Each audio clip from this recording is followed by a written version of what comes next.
Dugaan keterlibatan Reza Gladys dalam skandal hukum kembali mencuat setelah pihak Nikita Mirzani mengklaim memiliki rekaman suara yang diduga berisi percakapan suap terhadap jaksa dan hakim.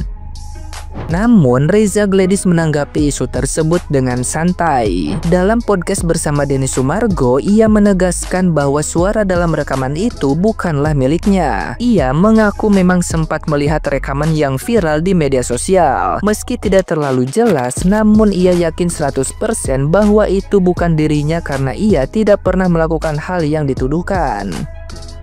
Reza Gladys pun menegaskan bahwa dirinya hanyalah warga negara biasa yang sedang mencari keadilan. Ia merasa diperlakukan tidak adil selama 1 tahun terakhir dan hanya ingin mendapatkan haknya sebagaimana masyarakat Indonesia lainnya. Lebih lanjut, Reza Gladys membantah tuduhan yang menyebut dirinya punya kekuatan besar hingga mampu menyuap aparat hukum. Ia menolak keras framing yang seolah-olah menggambarkannya sebagai sosok yang begitu kaya dan berkuasa. Di sisi lain, Nikita Mirzani secara terbuka menyatakan tidak akan kembali ke rutan Pondok Bambu sebelum rekaman dugaan suap tersebut diputar dalam persidangan. Dalam sidang yang digelar sebelumnya, Nikita Mirzani bahkan berteriak meminta rekaman itu dibuka di muka pengadilan. Ia mengaku selama ini merasa dipermainkan dan pengadilan lebih memihak pada Reza Gladys. Menanggapi hal tersebut, Jaksa Indah Putri Manurung memastikan bahwa kesempatan untuk menyampaikan bukti tambahan akan diberikan setelah semua saksi dari pihak jaksa penuntut umum selesai diperiksa. Sebelumnya, Nikita Mirzani juga diketahui telah menyerahkan rekaman yang diduga memperdengarkan suara Reza Gladys dan suaminya atau Mbah Mufid tengah mengatur aparat hukum. Nah, gimana nih menurut netizen yang terhormat? Silahkan berkomentar ya. Saran gua nih ya, daripada huru-hara di sosial media, buat terdakwa dan para pendukungnya. Kalau emang lo ngerasa yakin para penegak hukum bisa dikondisikan sama Dr. Reza, tuntut dong, tuntut. Kalau emang hakim sama jaksanya bisa disuap, ya suap balik lah. Lo kan kaya.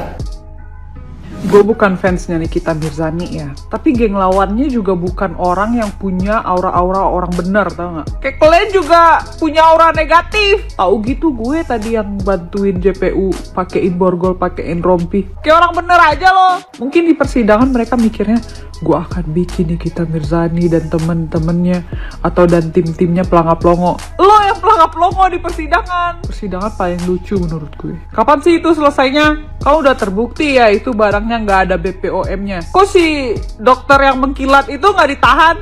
Aneh bener. Hukum di Indonesia ini aneh ya menurut gue.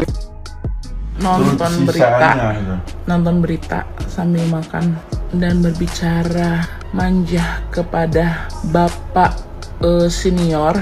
Bapak tuh puluhan tahun jadi jaksa, belum pernah loh pak aku lihat lebay gitu sampai marah-marah nih. Kecuali yang waktu tahanan papa kabur hilang itu pak, habis dia sama papa. Terus papa tanggapannya sebagai senior melihat kejadian sidangnya Nikita Mirzani itu gimana pak? Lebay, rasanya lebay. Dengerin. Nggak ada cara lain. Kan lebih elegan lagi kalau bicara dengan dari hati ke hati. Nah tuh dengerin ya, yang udah puluhan tahun jadi jaksa, yang udah makan asam garam, lada, merica, ngeliat sampai geleng-geleng, kayak lagi sidang teroris aja gak? Enggak bang, lu nggak bang?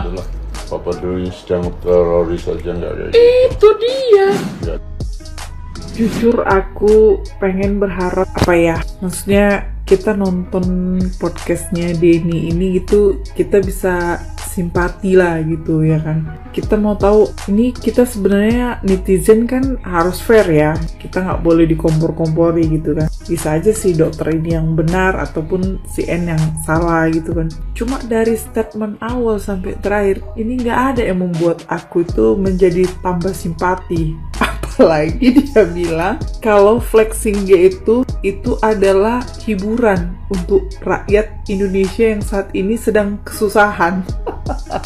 Jadi terhibur gitu di saat rakyat yang lagi susah nih, beras nggak ada di mana-mana ya karena kita sudah dioplos ya kan.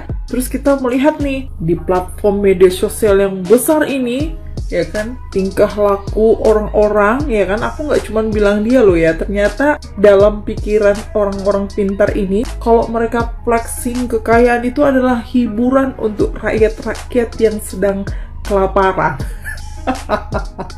Mari rakyat Indonesia yang sedang susah mencari beras saat ini di mana-mana, kita nikmati hiburan yang diberikan oleh orang-orang yang sedang flexing saat ini.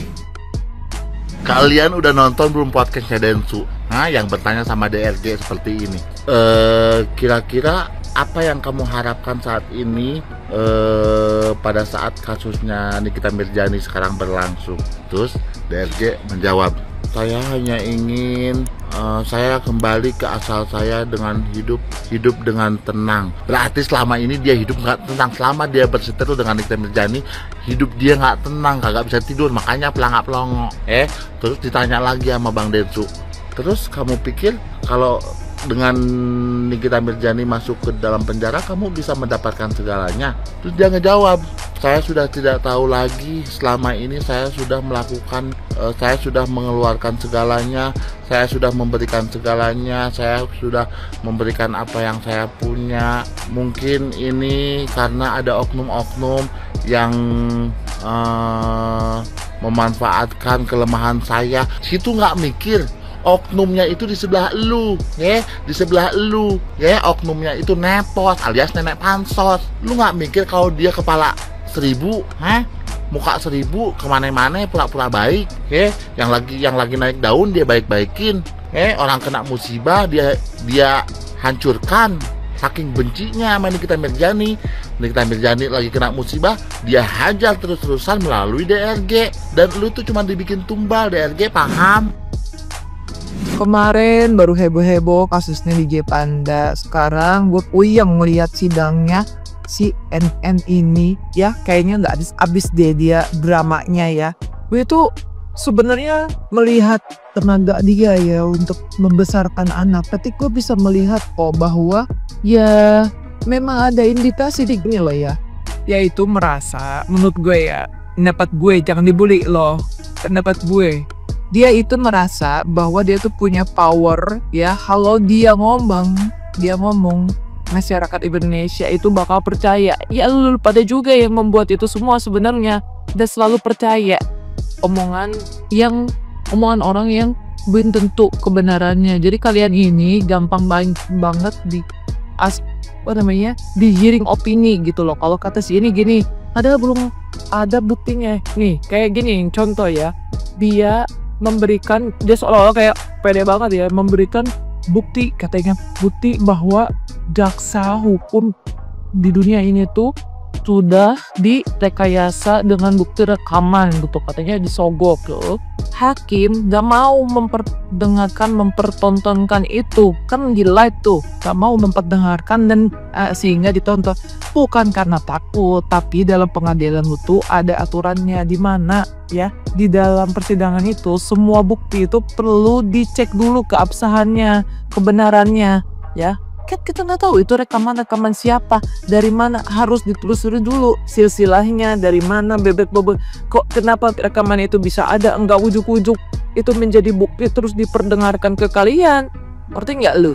Dan persidangan hukum hakim juga punya aturannya, nggak kayak gitu, dan kalian itu baru digituin langsung jadi punya asumsi, langsung tergiring opini yang nggak bisa begitu.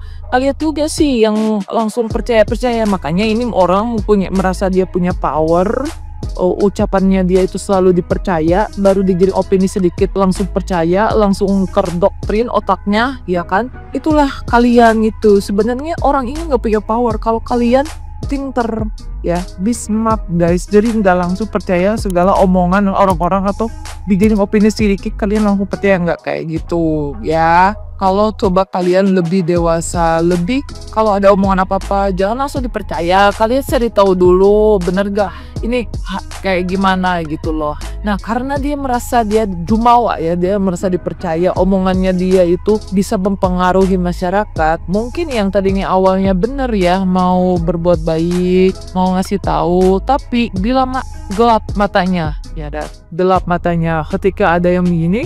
Awalnya dikasih, wah kok gampang ya dapat duit, ya kan? Akhirnya menjadi keterusan dan dijadiin mata pencarian sama dia. Ngerti nggak, Lim? Ngerti?